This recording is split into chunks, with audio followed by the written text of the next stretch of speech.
Welcome to Syntax. Welcome to a brand new episode of the Front End Happy Hour podcast. Welcome to this week's JS Party. Live from Shipshape Studios, this is Whiskey, Web, and Whatnot, with your hosts, Robbie the Wagner and me, Charles William Carpenter III. That's right, Charles. We drink whiskey and talk about web development. I mean, it's all in the name. It's not that deep. This is Whiskey, Web, and Whatnot. Do not adjust your set. What's up, everybody? Robbie the Wagner here, wanting to invite you to come hang out with us as we record some live podcasts at All Things Open. It's October 12th to 14th in Raleigh, North Carolina. I know that's coming up, so hopefully you can still make it there. Would love to see you there. It's a cool conference, has thousands of attendees, over 150 amazing speakers like Shruti Kapoor, Jason Langsdorf, Angie Jones, Taylor Desson, and Bree Hall, just to name a few. Tons of huge sponsors, a bunch of big companies you probably heard of, all giving away cool swag. Everyone gave away Lego sets last year. Lots of cool stuff you can get, and you can network if you need a job or just want to hang out. It's a cool city, has a lot of good barbecue, a bow and beer place, and I got fried okra for breakfast once even. Like, food's good, vibe is good. Definitely recommend you check it out. If you'd like to come join us, go to whiskey.fm/contact and contact us, and we'll give you some free tickets. We got 10 free tickets. You can also hit us up on social media or wherever, and we hope to see you there. Welcome to my nightmare. Not really. Hey, everyone. You heard I guess if you are listening to the live and watching us on the live stream, you didn't hear anything. Welcome to the show. Yeah, because the intro for the recorded one says, with your hosts, Robbie the Wagner and Charles William Carpenter III. And that's not true today. You are delighted once again by the presence of Mr. Adam Argyle. I hope you all like this. I'm here again. I'm the first. Mm-hmm. And I was just telling Adam that I feel like this is an interesting combination. Not that we haven't had this show together before. We have. Anyone who heard the Microsoft hosted conference interviews, that was us. Yeah, we did a triple or quadruple, whatever it was. Yeah. Yeah. And now we are the agents of chaos because I feel like Robbie is the anchor of like trying to do things right. And he is missing because he's taking a vacation. He's by the lake. He likes to boat. Yeah, shame. Yeah. So, welcome to my friend and regular host. You're not really even a guest host anymore. You're taking over my job. And regularly hosting. You teased about it. You teased about me taking Robbie's job, and then now I'm taking your job. I took your job. Yeah, you took my job. All the benefits and pay that go along with it. So there is that. The real star of the show. Liver, Yeah. The real star of the show today. Actually, what's so funny is that this is an elaborate ruse just to see how many fruit-flavored whiskeys we can get in your collection. Seriously. I was thinking the last that. one was good. Pineapple was yummy, and then I woke up with a headache the next day, and I was like, sugar. That's not normal for me, so I'm going to drink less of this one today. Or don't. We'll see. Okay, so why don't you introduce your whiskey and I'll introduce mine. We'll see where we go. Yeah, I've got a Jack Daniel's Tennessee Apple here, 35% alcohol, 70 proof, and I'm sure it'll be sour. It's green. It's got the green apple instead of the red apple. Which color of apple do you prefer, Chuck? Do you like green apples or red apples when it's candy? When it's candy. Because you can't buy a yellow candy apple thing flavor. No. Yeah, a candy apple I would want a green one. When you have your apple pie, I like that with a more tart apple, an apple crumble. Ooh, I can fuck with an apple crumble. Yeah, I like many apples though, but raw, just eating an apple. What's your favorite raw apple? Honeycrisp. Honeycrisp. Nice. Okay. Honeycrisp. Yes. So you? I like Golden Delicious. Yeah, they are those things. Juicy, fluffy. It's great. Yeah, that's a good, excellent choice. You're an aficionado. Okay, so I am also having some Jack Daniels, but when I went to the store, we agreed on apple, and then they were sold out of apple. And I am not flush with choice here in Italia. Also, I had walked to the grocery store, so I couldn't walk to the next grocery store and try to shop around. Alas, here we are. But since it is from the same base, it has similar qualities. It is 35% alcohol, 70 proof. It is Jack Daniel's Smooth and Balanced Tennessee Honey. And I've not had this. I have had other honey whiskeys, so I'm curious to know where we go with that. Honey sounded good. I mean, apple and honey, they're both delicious. And honey, You're always like, the bees, they're helping me out in my belly, and I'm helping them by consuming their honey. Maybe I'm not actually, maybe I'm harming them. But honey sometimes reminds me of like medicines. I'm like, I don't know. Manuka honey or whatever is the good. thing. Yeah. Yeah, honey does feel like it has a little more like natural benefits. But when I've had these in the past, I would keep them in the freezer, and then you can have them as kind of a little digestif, cold honey sipper after. It's a nice little desserty thing. So nice. Yeah. Or if this was back in the 60s, you'd give it to your children in their baby bottle and tell them to sip it when they're being naughty. Mm-hmm. This is how, and it wasn't honey flavored at that point, but this was definitely like the Rockstar starter kit. You have to chug a Jack Daniels. All right. So the smells and all the other notes that we go into are going to probably not be that interesting because hopefully it's apple and honey that we. Hopefully it's Jack with some flavor.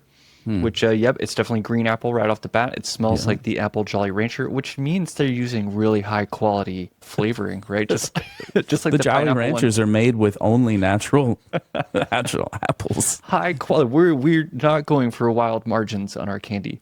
We're going to serve you with healthy stuff. Exactly. The like neon green Hulk colored. It's low gamma radiation. It's good though, and this probably make a killer wassail. It kind of already tastes like wassail. Okay. No cinnamon in there, but maybe there is. That would be interesting. So because Jack Daniel's is maple flavored to begin with, that's the whole reason why Jack Daniel's is not bourbon. Have you ever heard this before? Have I given you this but bullshit? I'm loving this right now. Yeah. Okay, so everything about Jack Daniel's is actually a bourbon. It has the 51% plus corn. It uses a sour mash. It's like all the things. It follows the federal standard of bourbon, except when they filter it through maple flavored charcoal, I think it is. It's a maple flavoring. So and federal rules are that you cannot flavor bourbon. You cannot do anything to unnaturally flavor the whiskey. Otherwise, it's not bourbon. And that is what Jack Daniel's does that doesn't allow it to be bourbon. So that like sweeter taste that Jack Daniel's has, that has to do with like the filtering process. And I don't know if this does this or not, but I feel like I'm getting both honey and maple, and I don't know if I have done that to myself or. Oh, I am definitely getting maple in here because this is like candy. Did you know this here? They're saying right here on the bottle. Oh yeah, it's made with original Jack Daniel's, so it definitely has the maple flavoring to it, and it says this is made with the highest quality ingredients, so it must be all natural. Yeah, it's definitely not just easy to print that on the label. I trust them. AI must have written it. You're not allowed to lie, right? No. Okay. No. Yeah. World's best apple flavored Jack Daniels. Yeah, you did it. Congratulations, world's best. And it does suggest that you have this over ice, actually, which I don't have. Did you have ice today? Yeah. I got a skull ice cube maker thing. I don't know. It just does the skull shape. And I was like, cool. Mm-hmm. And so, for each one of these, I'm going to try one on ice, one neat. I'm generally going to prefer the neat one, but I'm kind of just interested in like how much dissolves and then what evolves when water's added. So that's where I'm at. That'll be interesting. So let's go ahead and go through the exercise of, first off, for those who are just joining us for the first time ever, I doubt that's anybody, but just in case it is, we have a highly technical rating system from 0 to 8 tentacles. We think we are clever if we zero-base things, even though that means 9 different positions. So 0 being horrible, pour this out. 8 being amazing, clear the shelves. Clear the shelves just means buy them all that you see. And, 4 or so is middle of the ground. I guess I have to say 4.5 is the true middle. And that's like, it's fine. Would have again, would not necessarily seek it out with any effort.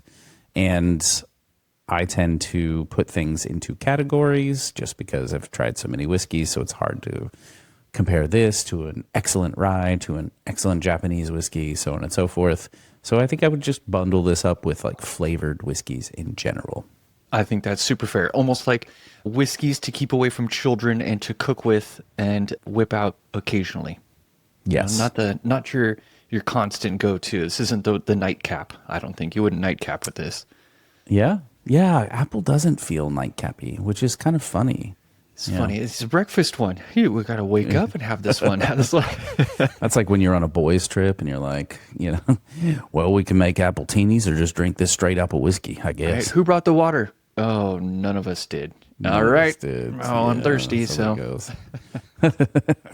And everyone knows that high proof alcohol is the direct way to hydration. Oh, yeah. Yep, I saw that Mythbusters. They lasted extra long because of that. Yeah, perfect. All right. So did you give it a rating? I don't think you did. I have not, but I mean, I'm not surprised by it. I'm not necessarily impressed. Comparing it to Jim Beam's pineapple, which was not the last one I had, but it was the last flavored one I had. I'm getting the same sensations where it's like, you taste like Jack Daniels, but you have some apple and it tastes like the old school apple like I would have gotten in my grade school candy box. Okay. So it's like some nostalgia berries there. It's not gross. It's not gross. They should put that in the bottle. I'm not going to write home about it. I'm not going to bury it. But yeah, I'm going to struggle to share this one with friends as compared to others. But okay, I'm rambling. And the color is nice. It's got like a nice golden light amber. Seems a little more crystally than some of the others. They look kind of thicker. I don't know. I don't feel like giving it a good number. That feels like a disservice to other good whiskeys. Okay. So I'm gonna not give it a 6. I'm gonna give it a 4.5. Oh wow, you're still new to this job, aren't you? Yeah. So in the flavored whiskey realm, I think honey is an easy pairing to whiskey. Like when I look at other flavored whiskeys, flavored spirits, honey never really feels quite in that category to me. It feels a little more like a natural pairing. So I think I embrace it a little easier. That said, I've had some other ones. I really like the problem with this one for me is it's too much on the sweet and there's no balance there. I need a little bite and So you need like a honey rye, not a honey jack. Yeah. Yeah, right. Yeah, like in that vein, the one that I like is called American Honey and it is by Wild Turkey. And Wild Turkey, it's got a little bite to it. And so pairing that with honey and making it super cold is kind of enjoyable and it's there and you're really just sipping it because it's got a little burn and like it feels like a nice dessert, but like not one that's like a crazy sugar bomb. So there is that in the honey realm. We did have like a banana one that like really surprised me because I was like, this is going to be horrible. Why are we doing this? That was actually pretty decent and I think we gave it like a 6. That was on the heels of the previous flavored one that I can recall. And it's like a nicer distillery called like Hudson River or something like that. Hudson, It's a New York distillery. They, a little pricier. And they'd have one that was like maple pancake or something like that. And it was dog shit. So this is better than that's that. what this one was going to be. Yeah. And right, lie. exactly. You kind of fear. You're like, I don't know. But so in the realm of all those things, I would say that like this isn't wowing me and it is not like gross though. So it's I don't know. I'm in the like 3.5 to 4 range. Like could drink it. Will probably never buy it again. If I have a hankering for a little honey, then I'll go another direction. That assumes that I have another option, of course, but there are stores with greater selection. It just wasn't in the cards for me today. So. All right, so I got a couple of wild little. Do you want to start with the wild idea or the wild question? Wild question. Wild question. All right, so do you ever blend your whiskeys at home yourself? You're like, hey, thank you for blending it and putting it in a nice fancy bottle and making it look like it was one single one, but I'm going to mix my own shit, baby. Do you ever do that? So I used to. Or is that naughty? Is that okay, cool. Okay, so in like whiskey nerds, some of them have this thing called the infinity bottle. And so you're not necessarily mixing it with an intent, but there are some people who do that. There's a blend you can do called Poor Man's Pappy, but that's a little bit different than the infinity bottle. Yeah. Infinity bottle is this like, I remember when I was in DC and I was, chasing particular bottles and like a little more interested in like trying to get specific things to try and all of that. And when your bottle gets kind of low, so you'll have your one bottle that you decide that this is my infinity bottle. So I put a little sticker on there with an infinity symbol, and I would know, okay, this is the one that takes when you get low on other bottles, you just pour it in there. And when it would get to a certain point, I might try it and then be like, we'll wait. And then you kind of just keep pouring like the little bits, the end of your other bottles. It's whiskey paying it forward. Interesting. Yeah. Katamari, your whiskey, man. Yeah, and then you just kind of like have it here and there. Now, there was a little while where I would like, okay, I only put bourbons in here, and then, okay, drink through that a little bit. Okay, now I'm going to do one with rye. And then there was an eventual point where it was just like, who knows? This could get weird. And you just put anything whiskey in there. And yeah, that's kind of fun. So that's kind of like that, just to see like, I really like this. I really like this. What do they like together? I don't know. We can kind of find out. And sometimes it would be meh, and sometimes it might be like, oh, this is super interesting. I have no idea how to ever recreate it, though. Yeah. One day you're going to get a box and you're going to open it up, and there's going to be a bottle in there with an infinity sticker on it, and it's going to be no-name shit, and you're just not even going to know what I put in there. And I'm like, dude, it's been brewing. It's been percolating, and you can have it.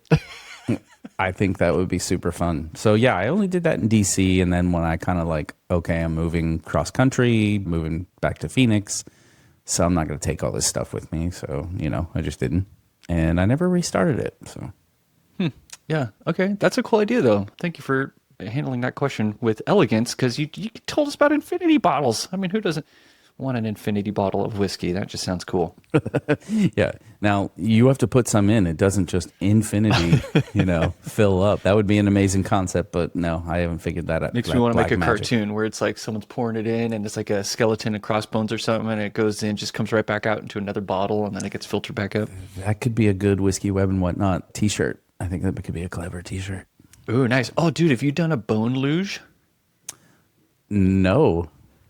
I have not. I don't think you put whiskey in it, or a luge. It's like you pour it, so you get the bone after you've been like scooping it with a spoon. You eat the marrow, the bone marrow, yeah, and then you pour a shot through the luge of the bone, and it collects the rest of the goo and all the delicious stuff, and then you have a fatty infused shot of some kind. I would be into that. I feel like I've had some kind of like whiskey or like cocktail that had fat in it as part of it. So I can't remember what we put in there. It wasn't Sazerac. Is Sazerac a liqueur?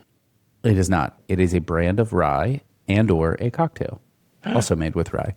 I think it was that then. So yeah. Nope. Yeah, the common one is called Baby Saz.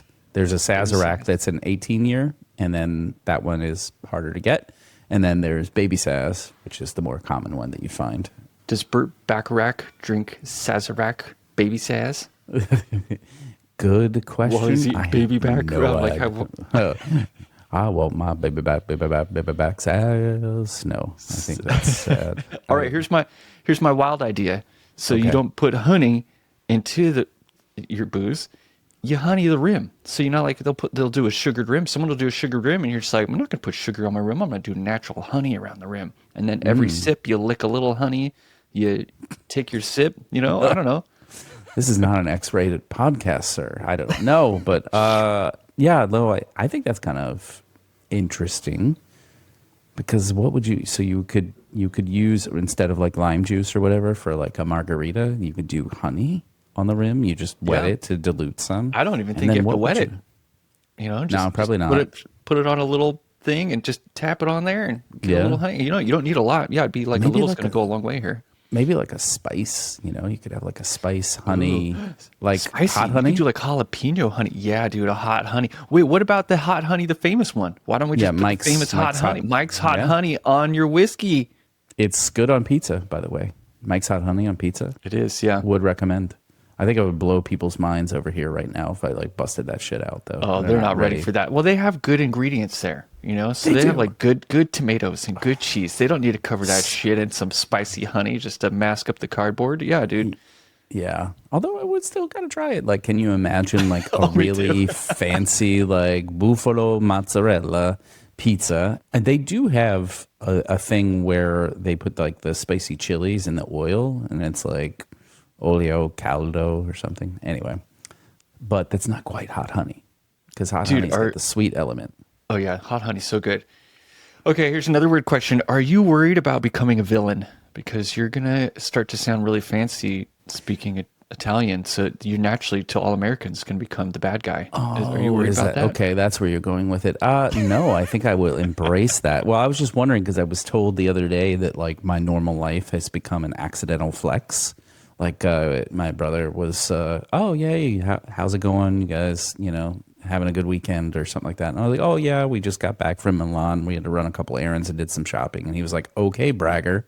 I'm like, no, that's just what happened. It's literally the closest mall, dude. So yeah. It's just like a 40-minute drive down the road. It's like not a big deal. Oh, is that the Duomo? Oh, that's cool.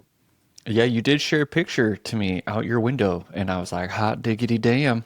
Yeah. That looks amazing. That's like I was instantly taken. I was taken to Italy just looking out your photo window. It's beautiful. Yeah, we're going down to the Cinque Terre this weekend for a hike. Tell me more. I'm not offended. I want to absorb all of your living outside of the United States right now. Because, I think it's a trade-off of conveniences for experiences or something. I don't know. Like currently, I don't own a car. No, we do have a car that we are leasing. Spoken like a true senior developer. It's all trade-offs.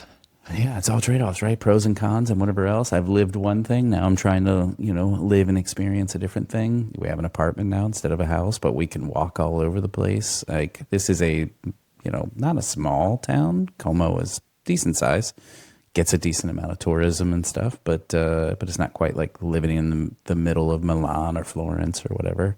The food quality and the food cost is incredible. Fresh pasta, you can get a whole all the pasta you need for a dinner for a family of 4 is €1.50. Oh my goodness, as it should be. Exactly. It's ridiculous around here. Yeah. So there's those things. I don't speak anywhere near enough Italian, and by near enough, I'm closer to 0 than I am 50%. To me, you sound way past amateur. Do you like gas in your water? Or gas? Frizzante. Yeah. Naturale or frizzante. I like frizzante. I've always liked bubbles. We used to have a soda stream, so I would just bubble up at home too. Yeah, I like bubbles, but not always in my water. But I don't know. It's because I want to chug it. Usually I'm like, water is lukewarm saliva. I'm going to chug this into my body because it is needed and not enjoyed. And that's another thing, right? Okay, so in the States, everybody carries around water bottles. You're constantly drinking water. You're like trying to get I'm trying to get up to a gallon a day and Here you get bottled water. It's much cheaper. You get like 1.5 liters for like 50 to 80 cents. You can choose your flavor that you like, but it's mineral water too. So it's not reverse osmosis, empty, no anything water. And we have found that we don't need to drink as much water. And of course, I'm not in the desert too. So that affects things a little bit. But I think the water quality is also a huge thing where you can drink half liter and feel hydrated all day. Cool. Yeah. That is cool. Other things you've noticed that are like especially cool, because like I'm in Seattle, so we're like, I feel a little unique in terms of the States. Like I'm not in a desert, right? But we're still super affected by prices. I was just looking at a banh mi today. I remember 15 years ago in my tech job, I'd go get a banh mi for $3. And now you can't even get half of a banh mi for $7 or whatever. I got one today for $9, and I was like, "This is a big banh mi for $9, my goodness!" And then I was like, "But it's $9. It should be big." Yeah, right. This just in: Whiskey.fund is now open for all your merch needs. That's right, Robbie. We're hearing reports of hats, sweaters, and t-shirts, as well as a link to join our Discord server. What's a Discord server? Just read the prompter, man. Hit subscribe, leave us a review on your favorite podcast app, and tell your friends about our broadcast. It really does help us reach more people and keeps the show growing. All right, back to your regularly scheduled programming. Food-wise, I don't think we can... I mean, other than when I go to the tourist areas and then things are a little more expensive, a little more normal priced, give or take. Food is cheap.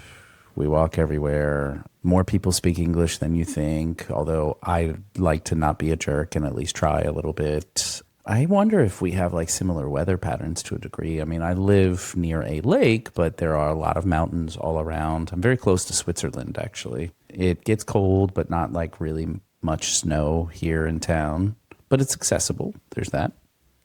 Yeah, we can drive to Chiasso, which is right there at the Swiss border, in like 20 minutes, if that. Nice. That word sounded like the fancy word for castle.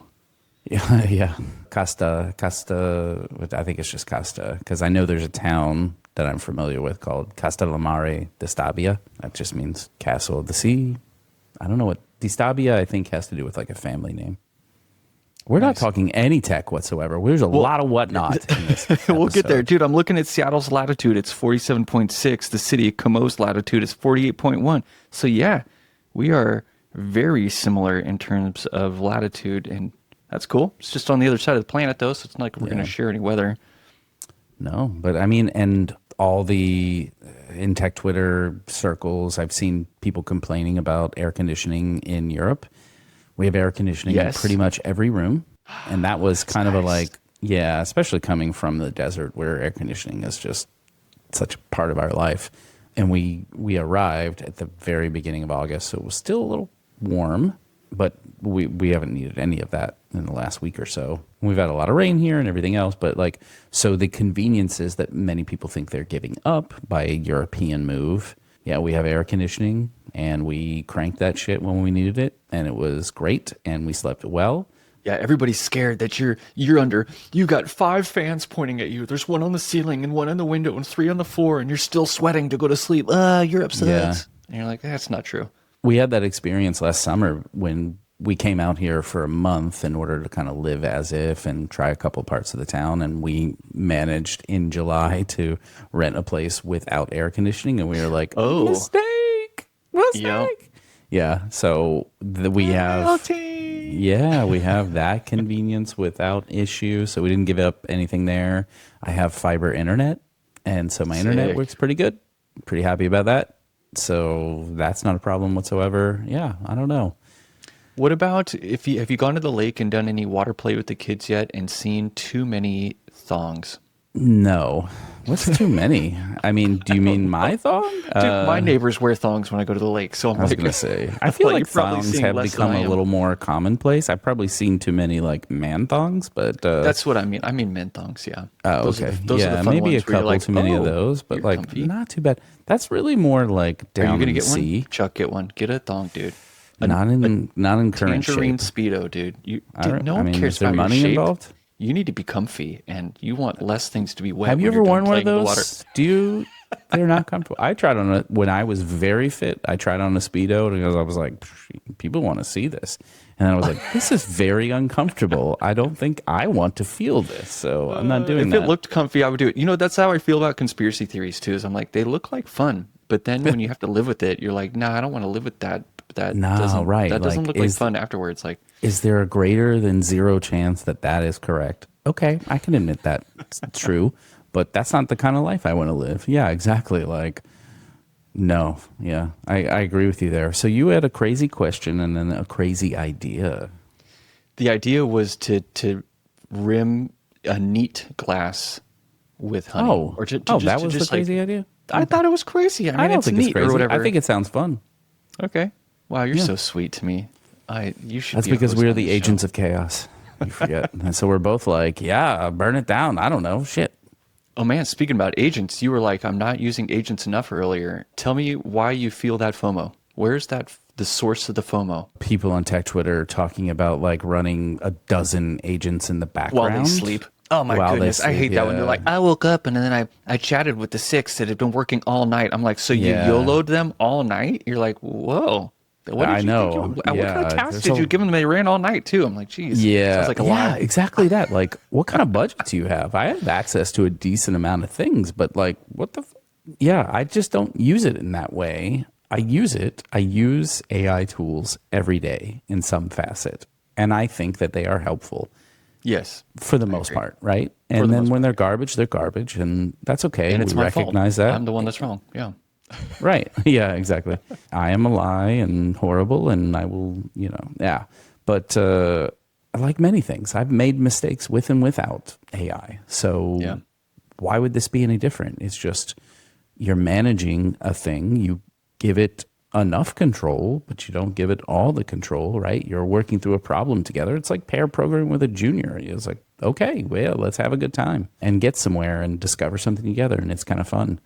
That said, I finally got a chance to start. So I didn't have Claude Code access for a while. I had regular Claude. I'd been using Windsurf for a while, Cursor, and then I bounced over. Actually, I bounced over to Warp before Cursor, and then I backed out of Wind. Wait, so you were using Claude like a plebe? That's just a fun sentence. I just wanted to say it is. Yeah. Well, I also was using like LM Studio and running some models locally too. I do that also. Well, I keep trying like it, that. and Yeah. I like it. I want to like it, but holy cow, I've gotten some really slow responses or just straight up hangs. I think you need a dedicated machine for that, and I've thought about like making my M1 Mac Mini my bitch for that, or I'm on a M2 or whatever, and it's struggling.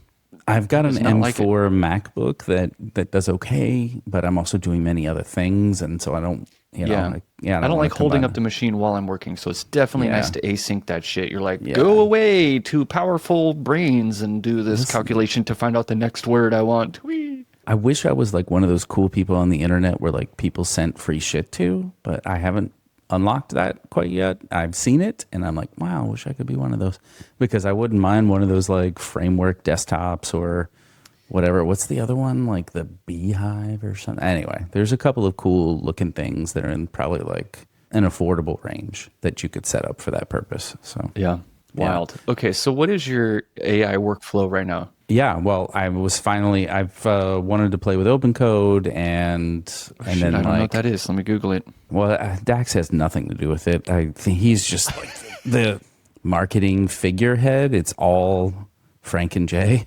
They're the geniuses behind many of these things. It's kind of like Claude Code, except you can switch out models, use whatever model, but then they suggest Claude Code as like the easy start.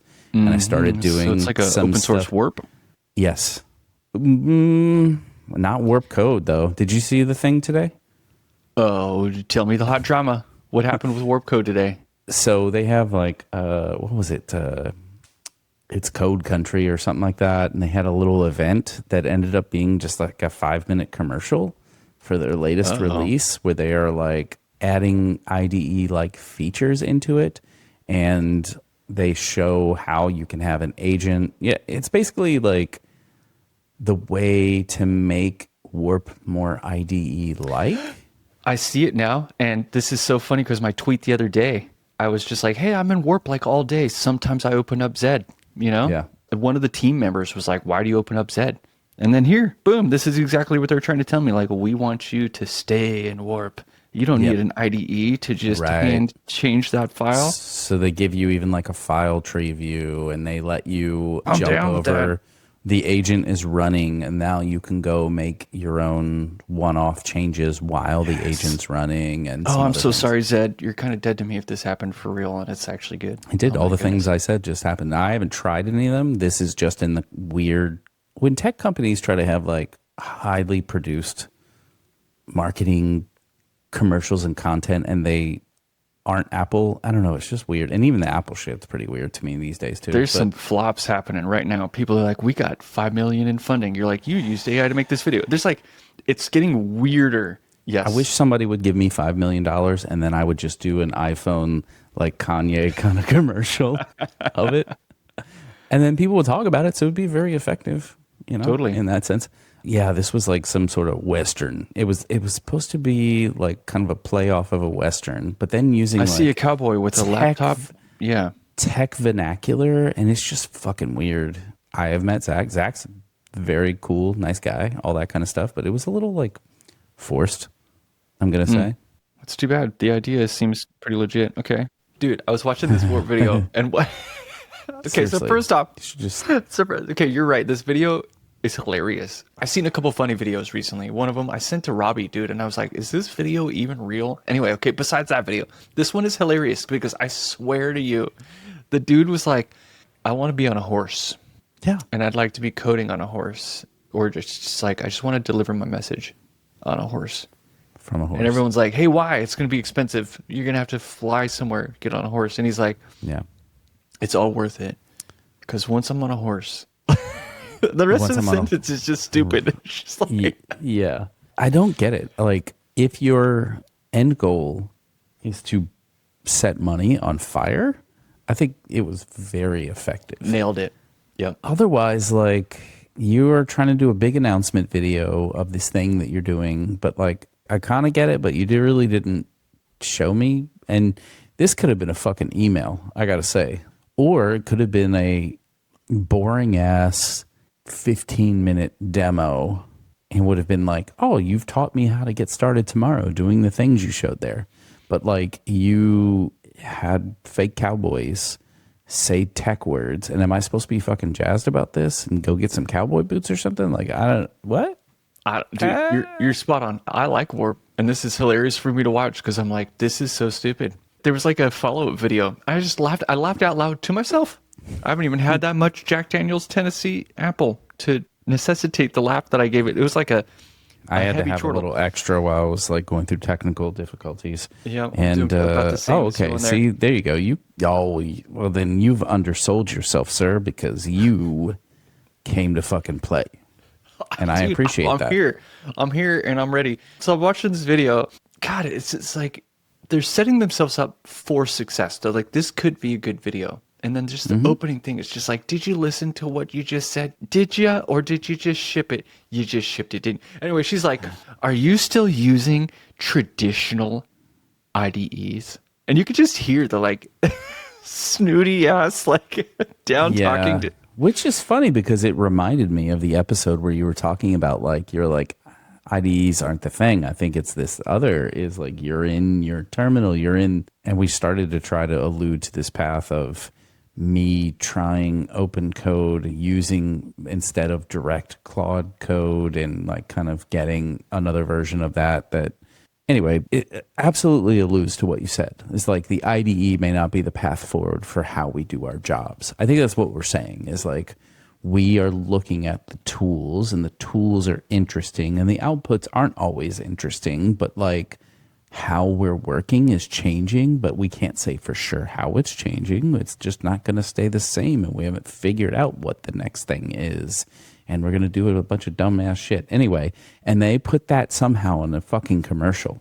They shouldn't have done that. They shouldn't have done that. It was not good. There's someone in the chat was like, I liked Warp back when it was just like a terminal. And I was like, ironically, I did not use Warp when it was a terminal. I have forever, and I almost would have taken this till I died. I'm a terminal, no plugins, no shenanigans. I want to be able to cowboy in your server, my server, without plugins, no nothing. If I'm a coder and I'm a hacker, I'm going to get in and I don't have dependencies, man. I am the dependency you need. You know, like I don't have none for myself. Anyway, so for me, it's like I'm hacking these editors. Like the more and more I get into AI stuff, the more I'm like, I don't need the editor. I need the terminal. I need to make Git commits. I need to make prompts. I need to monitor. And I need to spin up tasks. And I need to copy files. I need to move files. Like I am in a system file management scenario. So anyway, so like she opens up this video and she's just like, are you in a traditional IDE? I could just like hear her like swallowing her fucking words. Yeah. But then she's just like, the next sentence, this is why I cracked up. She's like, you need these 10 plugins to be effective. And I was like, oh, you can't set people up like that. You can't be like, are you using a traditional piece of shit? Then you need these 10 plugins. And I'm like, oh my god, you sound like a robot. Like you don't even know what you just said. Like you can't substitute an IDE for 10 fucking plugins. Like that's not how it works. Here is another very interesting thing is that we're talking about all the things that are on the bleeding edge of something. Okay, people who write code for the web, right? Like that's a pretty big demographic. Huge. It's like the shit that like gets popularity on Twitter and the shit that like we even talk about in the show a lot of times is so nuanced to folks that are like playing in puddles well before they're oceans. Like there's a bunch of people working on WordPress plugins. There's a bunch of people keeping a Django site or a, Joomla fucking site alive. And writing Java at a bank that don't give a fuck about this stuff. Yes. Right? Yeah, man. Like, Yeah. and so I think it's very interesting that like we talk about it like it's life changing, or like it's like, are you in a traditional IDE fucking wasting your life away for a paycheck and then go you watch type keys? yeah, and you go home and enjoy Voice dictation dinner. is the future, bitch. Yeah. Exactly. Don't you know this is how we're working tomorrow? We are all black and blah, blah, blah, blah, blah, blah, blah. Yeah. It is funny because we act like, the sky is falling. And it's not necessarily. Things will change. We're at the precipice of it. We're looking at things that are bleeding edge and will probably affect things eventually. But there's a lot of like boring ass stuff, a boring paying work happening out there that won't get changed by this tomorrow, won't get changed by this in a year. I'm certain of that. Won't get changed by this maybe in 3 years. I think there's a decent, maybe 5 to 10. Okay, we're having a deeper conversation. Man, even then, and I'm 100% with you. And I've been comparing our work to a car mechanic for 20 years now. My first car, y'all, 76 Firebird. I saved up a bunch of money. I that was bought a that car fucking for flex right there. $3,000. Smoking the Bandit shit. Yeah, Oh my smoking the gosh. Bandit. Yeah, it was a dude. It was an a muscle amazing car. car. But the coolest part about it was like it was so simple to edit. Like if you want to talk about like a website, like the pieces Yeah. were clearly identified. You could like pop the hood and see, and even if you knew basics, all the basic pieces were there. And so Right. you think about like a mechanic and like a mechanic back in the day. Well, and also a mechanic, let's even just step back. Mechanics aren't full stack devs. Like they can't edit the paint job and tweak your differential at the same time. Like that's just not how it works. I mean, maybe they can because they're willing. They're like a willing developer. Right. Like And so, not all mechanics can, but some can, right? But some Like, can. You still And so, get like, considered a mechanic. We're going to get expected to, and I'm sure you've already felt this. If you're in tech and you have family, the family's like, I have an issue with my Gmail. Will you help me with my Gmail? And you're like, My printer won't work. Yeah. And I'm like, that's not what I do. I write Rust, bitch. I'm not fixing your email. And you're like, oh, wait. They're like, I don't know what Rust is. And you're like, it's the most complex language that the web has seen in the past 10 years. So I write it.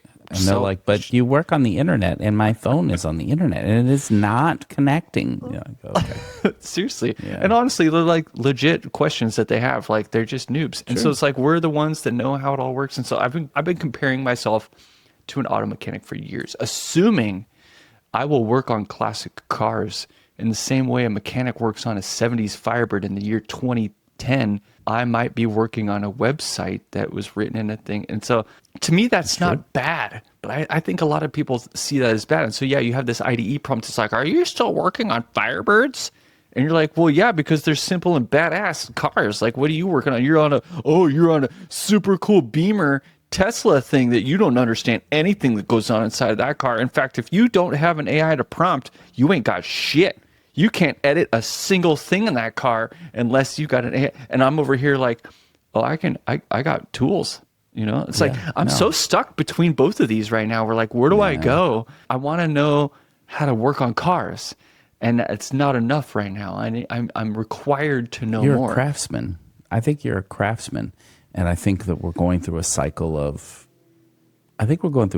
crap to a degree, right? Because Yes. people are like, great. The pendulum is swinging towards poo-poo. Yeah. And some of it is our own fault because of ego, right? We're like, oh, we're gatekeeping. Cost. We can, The triangle of cost success. and Yeah. ego. Yeah, exactly. And it's like, and there was so much demand for a little while. They created accelerator micro schools and all these kinds of crazy things. And, I worked for 10 years before I saw 6 figures, and people were doing it in 2 and 3 years. And Yeah, but sometimes fuck those right guys, out dude. There's like they're in a new type of hell right now that you're not in. So I'm not jealous. You're of those right. folks at all. That's true. I've experienced a little of that hell, and I can't imagine They're what being it chased is. by demons, dude. They got devils trying to catch them right yeah. now. You know it. And now you're having to face are you doing this for passion or are you doing this for money? And that's why I say is that there are jobs. They're just not sexy jobs, and they aren't the same 100+ K. That was me job. looking for a job right now, man. Yeah, I was unemployed looking for a job, and I was like, oh Yeah. shit, They are all not sexy. They are all for the man. I'm like, but that's cool. Like, I just want to build good stuff. Like, who's got good ideals? I'll come work for you. I don't know. Right. You know, well, you know, you're in a special position. You have a reputation. I was, and that dude, it was helps. even hard for me. I contacted multiple friends, and they're honestly at least two of the friends, the two of my homies, wildly better programmers than me. They have a wake of success that's greater than mine. They have coding skills that are greater than mine, and it took them 9 months to land a shitty job.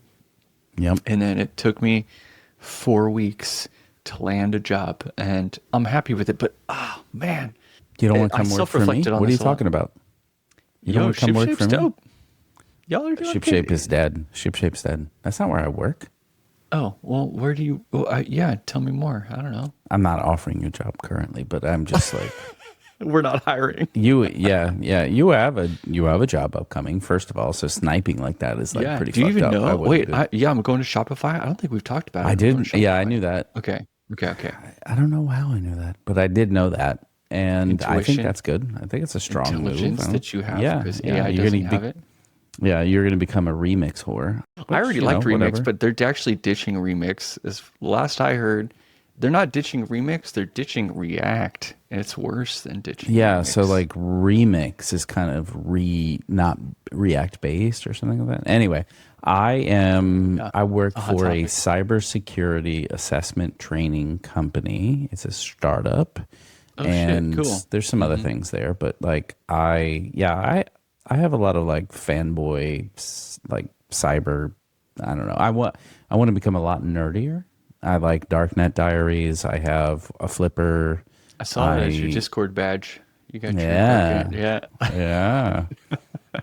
I'd like to say we're friends, Jack and I. No, I mean, we don't text. I don't have his phone number. I don't know if anybody would, actually. Watch, I he have lives in met, Como. You're going to be like, I don't know Yeah. where he lives or anything. He's probably not my friend. You're like, I don't, but I think he lives somewhere on the West Coast. I have met him in person. He has been on the show. I Coast enjoyed is the that best show coast. quite a bit. Yeah. And I don't know anything else from there. I respect his privacy.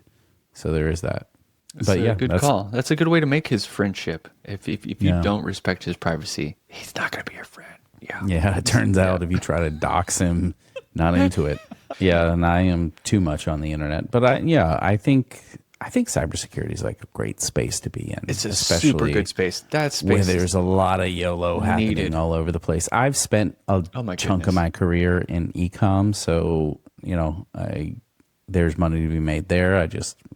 I'm over it. So different vertical for me, but hell yeah. Anyway, This has been, in my opinion, a phenomenal episode. this is the best one so far. You've been watching Whiskey Web and Whatnot, recorded in front of a live studio audience. What the fuck are you talking about, Chuck? Enjoyed the show? Subscribe. You know people don't pay attention to these, right? Head to whiskey.fun for merch and to join our Discord server. I'm serious. It's like 2% of people who actually click these links. And don't forget to leave us a 5-star review and tell your friends about the show. All right, dude, I'm out of here. Still got it.